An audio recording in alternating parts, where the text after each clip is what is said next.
ಇನ್ನು ಅಹಮದಾಬಾದ್ ವಿಮಾನ ದುರಂತ ತನಿಖೆ ಚುರುಕುಗೊಳ್ಳುತ್ತಾ ಇದೆ. 4 ಹಂತಗಳಲ್ಲಿ ತನಿಖೆಯನ್ನು DGCA ಈಗ ಶುರು ಮಾಡಿದೆ. ಹಂತ 1 CCTV ಮತ್ತು ಬ್ಲ್ಯಾಕ್ ಬಾಕ್ಸ್ ಡೇಟಾ ಹೊಂದಿಸಿ ಪರಿಶೀಲನೆಯನ್ನು ಮಾಡ್ತಾ ಇರೋದು. ಹಂತ 2 ಟೇಕ್ ಆಫ್ ಆಗುವ ಆರಂಭಿಕ ಹಂತದಲ್ಲಿ ಸಮಸ್ಯೆ ಆಗಿದೆಯಾ ಅಂತ ಹೇಳಿ.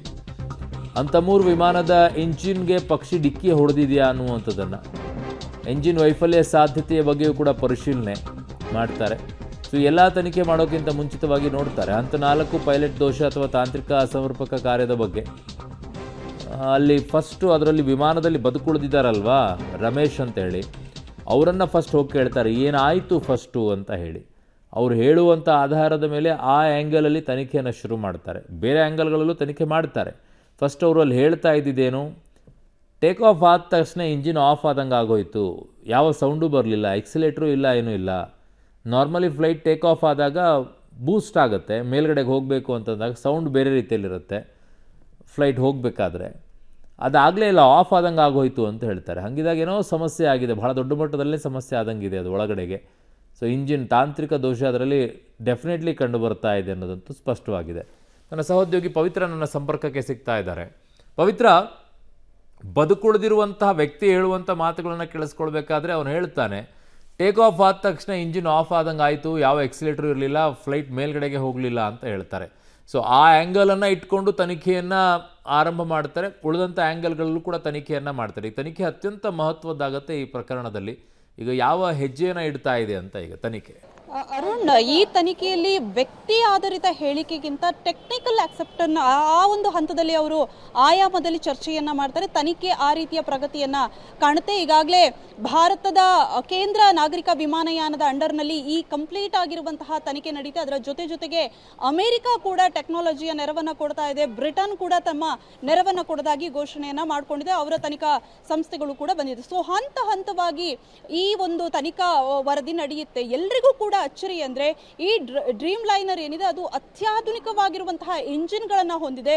ಸೊ ಈ ರೀತಿ ಕಳಪೆಯಾಗಿ ಏಕಾಏಕಿ ಟೇಕ್ ಆಫ್ ಆದ ತಕ್ಷಣಕ್ಕೆ ಬೀಳುವಂತಹ ಚಾನ್ಸಸ್ ಇಲ್ಲ ಅನ್ನುವಂಥದ್ದು ಬಹುತೇಕ ಎಲ್ಲರ ಅಭಿಪ್ರಾಯ ಆಗಿದೆ. ಸೊ ಹಾಗಾಗಿ ಸಾಕಷ್ಟು ಆಯಾಮದಲ್ಲಿ ಚರ್ಚೆಗಳು ಆಗುತ್ತೆ.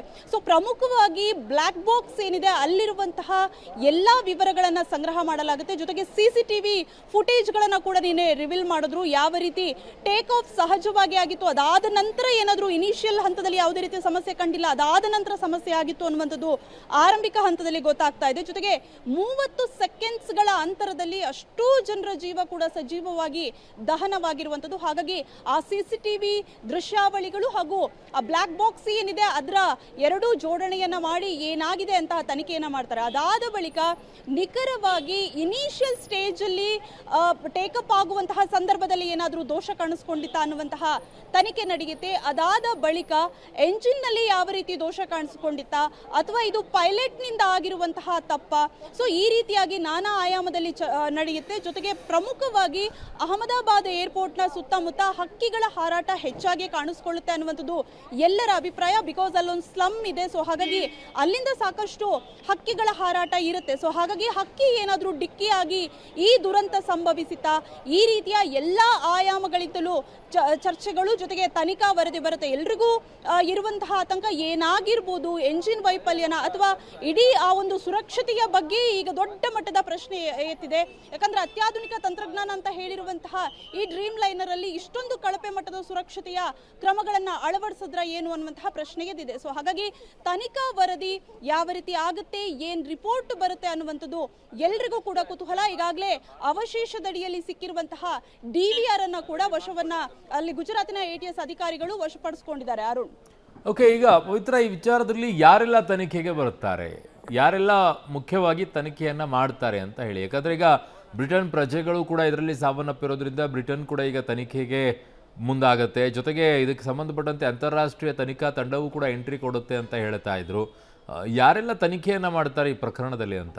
ಅರುಣ್, ಅರುಣ್, ಈಗಾಗಲೇ ಅಮೆರಿಕ ಕೂಡ ಮುಂದಾಗಿದೆ, ತನ್ನ ತನಿಖಾ ಅಧಿಕಾರಿಗಳನ್ನ ಕೂಡ ಕಳಿಸ್ಕೊಡ್ತಾ ಇದೆ. ಜೊತೆಗೆ ಭಾರತ ಕೂಡ ಅಷ್ಟೇ ಕೇಂದ್ರ ನಾಗರಿಕ ವಿಮಾನಯಾನದ ಅಡಿಯಲ್ಲಿ ಈ ತನಿಖೆ ಏನು ನಡೀತಿ ಎಲ್ಲಾ ಮಾಹಿತಿಗಳನ್ನ ಅಮೆರಿಕಕ್ಕೂ ಕೂಡ ಕೊಡಬೇಕಾಗುತ್ತೆ. ಬಿಕಾಸ್ ಅವರಿಂದ ತಂತ್ರಜ್ಞಾನದ ನೆರವನ್ನ ಭಾರತ ಪಡೆಯುತ್ತೆ.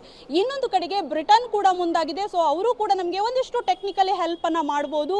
ಜೊತೆಗೆ ಎಲ್ಲವೂ ಕೂಡ ಈಗಾಗಲೇ ಏರ್ ಇಂಡಿಯಾದವರು ಅವರು ಕೂಡ ಸಪರೇಟ್ ಆಗಿರುವಂತಹ 4 ಜನರಿರುವಂತಹ ಸಮಿತಿಯನ್ನ ರಚನೆ ಮಾಡಿದ್ದಾರೆ.